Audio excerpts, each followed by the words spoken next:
ಎಲ್ರಿಗೂ ನಮಸ್ಕಾರ. ನಾನು ನಿಮ್ಮ ಮನುರಾಜ್ ಮಾತಾಡ್ತಾ ಇದ್ದೀನಿ. ಆ್ಯಕ್ಚುಲಿ ಇವತ್ತು ನಾವು ಸಂಡೇ, ಅದರಿಂದ ಲಾಸ್ಟ್ ವೀಕ್ ಕೂಡ ಅಕ್ಷಯ್ ದಮ್ ಬಿರಿಯಾನಿಗೆ ಹೋಗಿದ್ರೆ ಹೊಸಕೋಟೆ. ಲಾಸ್ಟ್ ವೀಕ್ ಪೂಜೆ ಮಾಡ್ತಾ ಇದ್ದಿದ್ದರಿಂದ ನಾನು ತಿಂದಿರೋ ಬಂದೆ, ಬೇರೆ ಎಲ್ಲರೂ ತಿಂದಿದ್ರು. ಆ್ಯಂಡ್ ಇದು ಅಕ್ಷಯ್ ದಮ್ ಬಿರಿಯಾನಿ ಬಂದ್ಬಿಟ್ಟು ಕೋಟೆ ಟೋಲ್ ಹತ್ರ ಇರುವಂಥ ಅಕ್ಷಯ್ ದಮ್ ಬಿರಿಯಾನಿ. ಇದ್ರ ಸ್ಪೆಷಾಲಿಟಿ ಏನಂದರೆ, ಹೊಸಕೋಟೆಯಲ್ಲಿ ಆಲ್ಮೋಸ್ಟ್ ಆನಂದ್ ಆಗಿರ್ಬೋದು ಅಥವಾ ಮಣಿ ಆಗಿರ್ಬೋದು ಎಲ್ಲ ಮಟನ್ ದಮ್ ಬಿರಿಯಾನಿನೇ, ಬಟ್ ಅದೆಲ್ಲ ವೀಕ್ಲಿ 3 days ಸಿಕ್ಕಿದ್ರೆ ಇದು ಅಕ್ಷಯ್ ದಮ್ ಬಿರಿಯಾನಿ ಆ್ಯಂಡ್ ರಾಜ್ ದಮ್ ಬಿರಿಯಾನಿ ಬಂದ್ಬಿಟ್ಟು ನಿಮಗೆ ವೀಕ್ಲಿ 6 days ಸಿಗುತ್ತೆ. ಆ್ಯಂಡ್ ಅಕ್ಷಯ್ ದಮ್ ಬಿರಿಯಾನಿಯಲ್ಲಿ ನಿಮಗೆ ಸ್ಯಾಟರ್ಡೇ ಒಂದಿನ ಬಿಟ್ಟರೆ ಬೇರೆ ಎಲ್ಲ ದಿವಸನೂ ಬೆಳಗ್ಗೆ ಮಾರ್ನಿಂಗ್ 7 o'clockಗೆ ರೆಡಿ ಆಗಿಬಿಟ್ಟಿರುತ್ತೆ.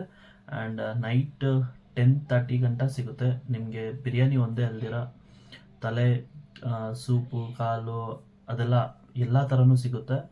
ಆ್ಯಂಡ್ ವೀಕ್ಲಿ ಒಂದ್ಸಲ ಆಲ್ಮೋಸ್ಟ್ ಹೊಸಕೋಟೆ ಸರೌಂಡಿಂಗ್ ಇರೋರು ತುಂಬ ದೂರದಿಂದನೂ ಎಲ್ಲರೂ ಬಂದು ತಿಂತಾರೆ. ಆ್ಯಂಡ್ ಟೇಸ್ಟ್ ಅಂತೂ ನೆಕ್ಸ್ಟ್ ಲೆವೆಲಲ್ಲಿರುತ್ತೆ. ನಾನಂತೂ ಈಗಷ್ಟೇ ತಿಂದ್ಬಿಟ್ಟು ಮನೆಗೆ ಬಂದ್ಬಿಟ್ಟು ಅದ್ರ ಬಗ್ಗೆ ವೀಡಿಯೋ ಮಾಡ್ತಾಯಿದ್ದೀನಿ. ಅಲ್ಲಿ ಮಾಡೋಕ್ಕಾಗಿಲ್ಲ, ಯಾಕಂದರೆ ನಮ್ಮ ಅಣ್ಣವರೆಲ್ಲ ಇದ್ದರೆ ಒಂದು ಸ್ವಲ್ಪ ಅಷ್ಟೊಂದು ವೀಡಿಯೋ ಮಾಡೋಕ್ಕೆ ಒಂಥರ ಮುಜುಗರ ಆಗ್ತಾ ಇರ್ತೈತೆ. ಸೊ ಹಾಗಾಗಿ ಮನೆ ಹತ್ರ ಬಂದು ಮಾಡಿದೆ.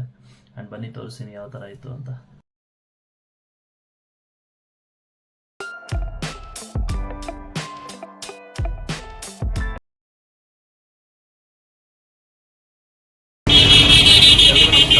ನಾನು ನಿಮ್ಮ ಮನುರಾಜ್ ಮಾತಾಡ್ತಾ ಇದ್ದೀನಿ. ಮತ್ತೆ ಅಕ್ಷಯ್ ದಮ್ ಬಿರಿಯಾನಿಗೆ ಬಂದಿದ್ದೀರಿ.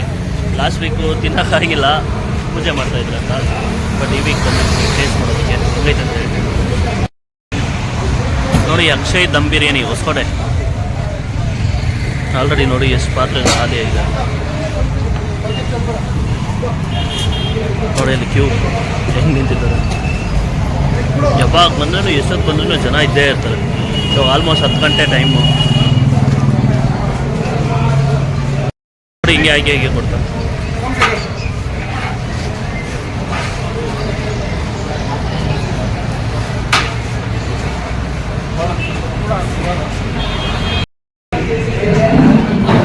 ನೋಡಿ. ನಮ್ಮ ಫ್ಯಾಮಿಲಿ ಜೊತೆ ಬಂದಿರೋರು. Mutton dum biryani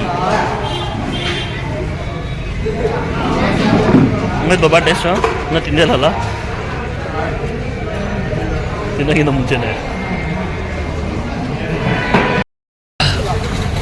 final ತಿಂದಿದ್ದಾಯಿತು. Taste ಅಂತೂ ಮಸ್ತಾಗಿತ್ತು. ತುಂಬ ದಿವಸ ಆಗಿತ್ತು ಅಕ್ಷಯ್ ಬಿರಿಯಾನಿ ತಿಂದು. ನೋಡಿ ಈಗೂ ಎಷ್ಟು ಜನ ಇದೆ ನೋಡಿ ಹೊರಗಡೆ. ಈಗಲೂ ಕ್ಯೂ ಹೋಗ್ತಾನೆ ಇದೆ.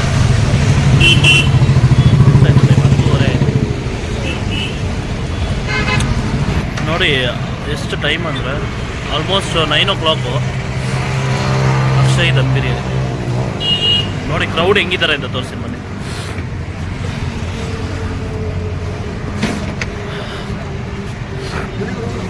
ಎರಡು ಪಾತ್ರೆ ತುಂಬ ಮಾಡಿದ್ದಾರೆ. ಹೆವಿ ಬಿಸ್ನೆಸ್ ಹೊಸಕೋಟೆ ಒಳಗಡೆ ಬಿರಿಯಾನೀಸ್ ಮಾತ್ರ.